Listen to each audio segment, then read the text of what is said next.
मदभाटी ठिका के नहींकरी मरणांतक आक्रमण जनकर मृत्यु होइथिबार बेले गुरुतर अवस्थान हॉस्पिटल नहेले भर्ती। जुहार कुशल टीवी के आपण मान को स्वागत।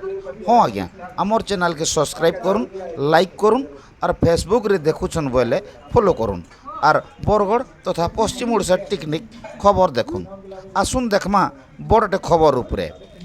गुदरामुड़ा गाँव मदभाटी ठिका के नहींकरी मरणांतक आक्रमण होइथिबार बेले जनकर मृत्यु होइछि और 2 जन गुरुतर अवस्थान हॉस्पिटल ने भर्ती होइछन।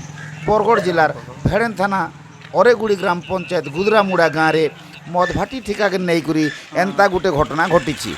मृत व्यक्ति जनक हेले बरपाली थाना कनबार गाँव महेश्वर बेहरा।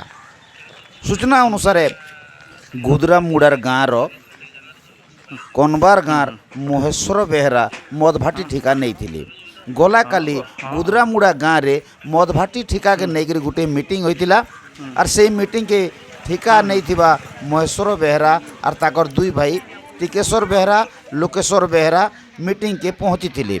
सेनु गाँव बहादुर छत्रियार पो माने भी सभा बसी जगह के आसीथिले और गंडगोल करथिले और असभ्य भाषाते गाली गुलज करथिले बोली सूचना मिली। आगरू मदभाटी ठिका के नहीं करी बहादुर छत्रिया महेश्वर बेहरा उपरे राग रखिथिले बोली सूचना मिली। आज गाँ भितरे मीटिंग सारिक महेश्वर और ताकर भाई माने निजर गाँ कनबार के फिरुथिले और से समयान आक्रमण करथिले।